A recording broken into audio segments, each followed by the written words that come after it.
और last lecture में हम लोगों ने एरे के बारे में बात की थी कि एरे क्या चीज़ है, और उसके बाद हम लोगों ने बात की थी कि एरे जो है उसके फायदे क्या हैं और उसके नुकसानात क्या हैं। तो आज हम लोग एरे को ही मजीद आगे लेके चलेंगे कि अगर हम एरे का यूज करना चाहते हैं तो एरे का इस्तेमाल कैसे किया जाता है। तो आज हमारा जो टॉपिक है ना, बेसिकली अगर हम एरे का इस्तेमाल करेंगे तो एरे कैसे इस्तेमाल कर सकते हैं। इस तरह के हम लोग पहले पढ़ चुके हैं वेरिएबल्स के बारे में, कि जिसमें हम लोग वेरिएबल्स के बारे में हम लोगों ने पढ़ा था कि ये मेमोरी लोकेशन है जिसके अंदर कोई भी वैल्यूज को हम लोग स्टोर करते हैं ताकि इसके इस्तेमाल कर सके। सेम इसी तरह एरे जो है, एरे भी वैल्यूज को स्टोर करने के लिए ही यूज होती है, लेकिन एरे और वेरिएबल में फर्क ये है कि वेरिएबल जो है वो एक सिंगल वैल्यू को स्टोर करने के लिए यूज होता है, लेकिन एरे जो है वो मल्टीपल वैल्यूज को स्टोर करने के लिए इस्तेमाल होती है। जिस तरह के अगर हमने वो एक सिंगल वेरिएबल का यूज किया तो सिर्फ हम एक सिंगल वैल्यू उसमें स्टोर कर सकते हैं, लेकिन अगर हम एक एरे का इस्तेमाल कर रहे हैं तो एरे की जितनी लेंथ होगी उतनी ज्यादा वैल्यूज इसमें स्टोर की जा सकती है। तो मिसाल के तौर पे अगर एरे की लेंथ हमारे पास 50 है तो हम उसमें 50 वैल्यूज जो है वो स्टोर कर सकते हैं। तो आज हम लोग जो है वो स्टार्ट करने लगे हैं कि अगर हम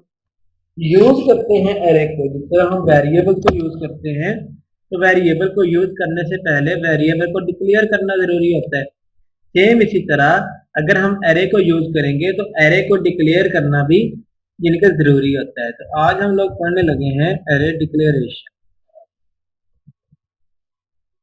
एरे डिक्लेरेशन, डिक्लेरेशन का क्या मतलब होता है? डिक्लेरेशन का बेसिकली मतलब होता है कि किसी भी एरे का नेम और डाटा टाइप जो है वो स्पेसिफाई करना। जैसे अगर हम बात करें डिक्लेरेशन की तो उसमें हम लोग क्या करते हैं कि सिर्फ डाटा टाइप और नेम, ये दो चीजें स्पेसिफाई करते हैं। लेकिन क्योंकि एरे जो होती है, एरे की लेंथ होती है, साथ हमने बताना होता है कितनी वैल्यूज को स्टोर करने जा रहे हैं, तो इसलिए इसमें लेंथ को भी स्पेसिफाई किया जाता है। ठीक है, तो हम लोग बताते हैं कि लेंथ इसकी कितनी है। तो एरे डिक्लेरेशन में क्या होगा? डिक्लेयर करना, बेसिकली किसी भी चीज को बनाना। तो बनाने में हम लोग क्या बताते हैं कि हम जो चीज बना रहे हैं उसका डाटा टाइप क्या है, किस किस्म की वैल्यूज को स्टोर करेगी वो, और जो चीज हम बना रहे हैं उसका नेम क्या है। क्योंकि जब तक हम डाटा टाइप को स्पेसिफाई नहीं करेंगे तब तक जो है हम उसके अंदर वैल्यूज को स्टोर नहीं कर सकते, तब तक हम ये बाउंड्री डिफाइन नहीं कर सकते कि किस किस्म की वैल्यू स्टोर होंगी इसके अंदर। और जब तक हम नाम जो है उसको स्पेसिफाई नहीं करेंगे तब तक हम ये नहीं बता सकते कि जिस के ऊपर हम काम करना चाहते हैं उसका नेम क्या है। जब तक नेम का नहीं पता होगा हम उस पर काम नहीं कर सकते। तो ये चीज कि हमारे पास है किसी भी एरे का नेम स्पेसिफाई करना और उसकी डाटा टाइप जो है उसको स्पेसिफाई करना, इसको हम लोग बोलते हैं एरे डिक्लेरेशन। अगर हम बात करें, हमने सपोज एक एरे बनानी है, मैं कहता हूं मैंने स्टूडेंट्स का डाटा स्टोर करना है, 5 स्टूडेंट्स का, उनके सब्जेक्ट के मार्क्स जो है वो स्टोर करने हैं। ठीक है, 5 स्टूडेंट्स के सब्जेक्ट के मार्क्स स्टोर करने हैं। अब अगर हम बात करें सिंपल वेरिएबल की, तो वेरिएबल में क्या होता है? वेरिएबल में हमें 5 वेरिएबल लेना पड़ते ताकि हम लोग 5 स्टूडेंट्स के मार्क्स स्टोर कर सकें। अब यहाँ पे भी हमने 5 लोगों के ही मार्क्स स्टोर करने हैं, लेकिन हम लोग एक सिंगल एरे की मदद से काम चला लेंगे। तो इसमें डाटा टाइप हमारे पास क्या होगा? इंटीजर का। ये हमारे पास किस किस्म की एरे है? एरे है जी हमारे पास इंटीजर टाइप की। ठीक है, अब इसमें एरे का नाम क्या रख दिया? नाम मैं सपोज रख देता हूँ इसका मार्क्स, और फिर मैं स्पेसिफाई करता हूँ कितने स्टूडेंट्स, 5 स्टूडेंट्स। तो ये हमारे पास जो है ये एक एरे जो है उसको हमने डिक्लेयर कर लिया। अब डिक्लेयर कैसे किया कि हमारी जो एरे है, सबसे पहले हमने बताया कि हमारी एरे जो है उसकी डाटा टाइप क्या होगी। ठीक है ना, अब ये चीज हमारे पास क्या हो गई? ये चीज हमारे हो गई डाटा टाइप, जो कि स्पेसिफाई करेगी किस किस्म के डाटा के हम लोग काम करना चाहते हैं। अब हमने इसमें लिखा इंटीजर, जिस तरह हमने पहले बात की थी एरे की जो मेमोरी लोकेशन, जो कंजक्टिव मेमोरी लोकेशन होती है, जिसका नाम भी सेम होता है और डाटा टाइप भी सेम होती है। अब इसका क्या मतलब हुआ कि इसमें जितनी भी वैल्यूज हम लोग स्टोर करवाने जा रहे हैं, ये जो 5 वैल्यूज हम स्टोर करवाएंगे, 5 की 5 जो है वो किस किस्म की होंगी, वो इंटीजर टाइप की होंगी। ऐसा नहीं हो सकता कि इसमें इंटीजर टाइप के अलावा जो है कोई और वैल्यू हम लोग स्टोर करवा लें, इस तरह नहीं होगा। ठीक है, तो ये हमारे पास क्या हो गया, हमारी एरे जो है उसका डाटा टाइप के किस किस्म की वैल्यूज को हम लोग स्टोर करवाएंगे। नेक्स्ट हमारे पास आता है एरे का नेम। अब ये हमारे पास क्या है जी, ये हमारे पास है नेम ऑफ एरे। एरे का नेम किस लिए जरूरी है जी, ताकि हमें ये पता चले कि हमने जिस चीज को हैंडल करना है, जिस चीज पे काम करना है, उसका नेम क्या है। जिस तरह हम वेरिएबल्स को एक्सेस करते हैं तो उसके नाम की मदद से एक्सेस करते हैं, इसी तरह जब हम लोग एरे को एक्सेस करेंगे तो हम लोग क्या करेंगे, एरे के नाम की मदद से उसको एक्सेस करेंगे। तो ये चीज होती है। और ये जो लास्ट में हमारे पास है जी, इसको हम लोग बोलते हैं, ये हमारे पास क्या है, ये है एरे की लेंथ। ठीक है ना, इसको हम लोग क्या बोलेंगे कि ये हमारे पास क्या है, एरे की लेंथ। अब लेंथ क्या स्पेसिफाई करती है, लेंथ इस चीज को स्पेसिफाई करती है कि हम एरे के अंदर कितनी चीजें जो है उसको स्टोर करवाने जा रहे हैं। ठीक है कि हम एरे के अंदर कितनी चीजें जो है उसको स्टोर करवाने जा रहे हैं, तो ये उस चीज को रेफर करती है। तो ये हमारे पास क्या चीजें आ गई जी, टोटल हमारे एरे जो है इस किस्म की डाटा टाइप या किन वैल्यूज को स्टोर करेगी, एरे का नाम क्या होगा, और उसके बाद हमारी एरे जो है वो कितनी वैल्यूज को स्टोर करेगी। ठीक है ना, तो ये चीज जो है ये हमारे पास, इस चीज को बोलते हैं एरे की डिक्लेरेशन। डिक्लेरेशन में हम लोग यही चीजें देखते हैं कि क्या क्या चीज है, एरे का नेम, एरे की डाटा टाइप, और कितनी वैल्यूज इसमें स्टोर करनी है। अच्छा जी, नेक्स्ट हम लोग जो है बात करेंगे किस चीज के बारे में, नेक्स्ट हम लोग बात करेंगे, अभी हम लोगों ने बात की एरे की डिक्लेरेशन, नेक्स्ट हम लोग बात करेंगे एरे की जो है इनिशियलाइजेशन के बारे में। एरे जो है जिसको हम लोगों ने डिक्लेयर तो कर लिया, लेकिन अब हम उसको क्या करने लगे हैं, डिक्लेयर के साथ साथ एक और चीज भी होती है जिसको हम लोग बोलते हैं इनिशियलाइज करना। ठीक है जी, एरे की इनिशियलाइजेशन, ये चीज। अब एरे इनिशियलाइजेशन में क्या आता है, बेसिकली इनिशियलाइजेशन का मतलब होता है कि अगर हम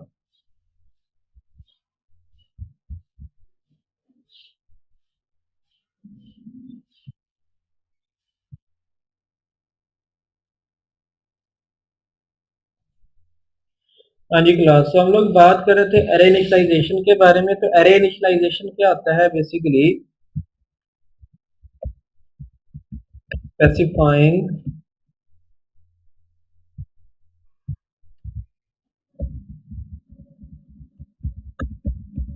नेम, ठीक है, नेम एंड वैल्यूज जो है वो हमारे पास क्या आ गई थी डिक्लेरेशन में। अब हम लोग असाइनिंग वैल्यूज,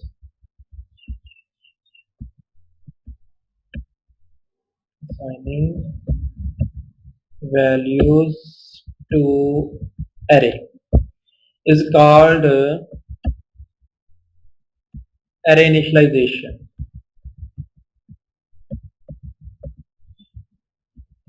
जब भी हम लोग एरे को वैल्यूज वगैरह असाइन करेंगे तो उसको हम लोग क्या बोलते हैं, उसको हम लोग बोलते हैं एरे इनिशियलाइजेशन।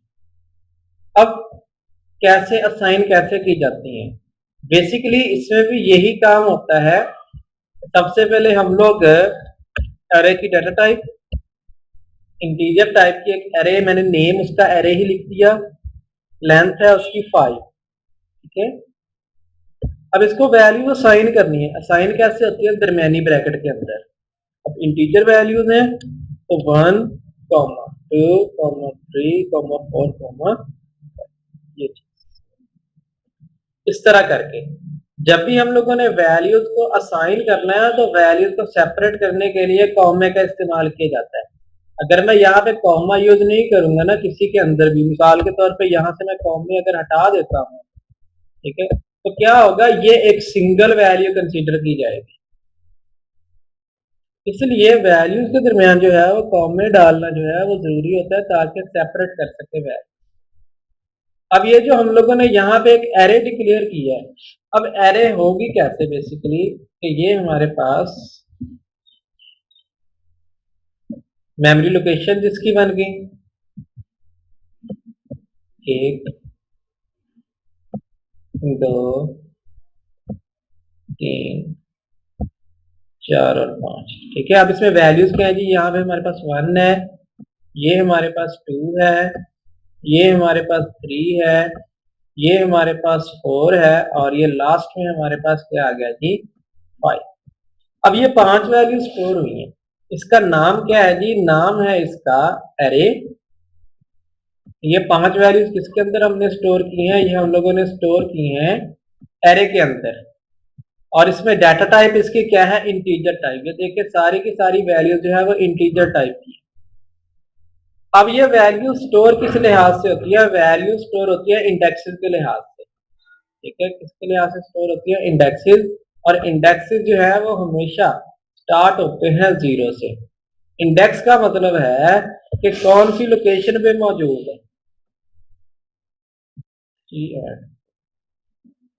और ये जो इंडेक्सेस होते हैं वो हमेशा होते हैं लेंथ -1।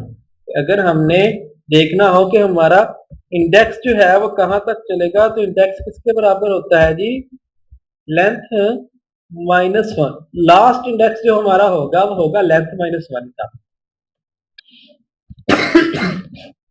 इसी तरह अगर हम ये देखें कि टोटल लेंथ हमारे पास कितनी है किसी भी एरे की, तो हम लेंथ को फाइंड करने के लिए हम क्या कर सकते हैं, लास्ट इंडेक्स जो होगा ना उसमें 1 का इंक्रीमेंट कर देंगे। इस तरह करके हम लोग ये देख सकते हैं, जिस तरह यहाँ पे देखिए लेंथ हमारी कितनी है 5 है, लेकिन हमारा लास्ट इंडेक्स कौन सा है, लास्ट इंडेक्स हमारा है 4। इसी तरह हमारे पास ये इंडेक्स लास्ट क्या है 4 है, अगर 4 में एक इंक्रीमेंट किया जाए तो हमारे पास क्या आ जाती है, लेंथ आ जाती है। तो ये चीज हमारे पास होती है कि जब भी हम लोगों ने एरे के अंदर वैल्यूज को असाइन करना हो, इनिशियलाइज करना हो, तो तब कैसे होती है, हम जितनी भी वैल्यूज इसके अंदर इनिशियलाइज कर ले वो इसी तरह स्टोर होनी है जाके इंडेक्सेस के ऊपर। अब क्योंकि ये हमारे पास इंडेक्सेस जो है वो हमेशा कहाँ से स्टार्ट होते हैं, 0 से, इसलिए यहाँ पे देखें ये 0 इंडेक्स के ऊपर, यहाँ से भी आप देख सकते हैं ये 1 इंडेक्स के ऊपर, ये 2 इंडेक्स के ऊपर, ये 3 इंडेक्स के ऊपर और ये 4 इंडेक्स के ऊपर। इस तरह करके हमारी सारी वैल्यू जो है वो स्टोर होंगी। अगर मिसाल के तौर पे सपोज इस तरह मैंने अभी यहाँ पे बात की कि इंडेक्सेस हमारे पास क्या है, लेंथ -1।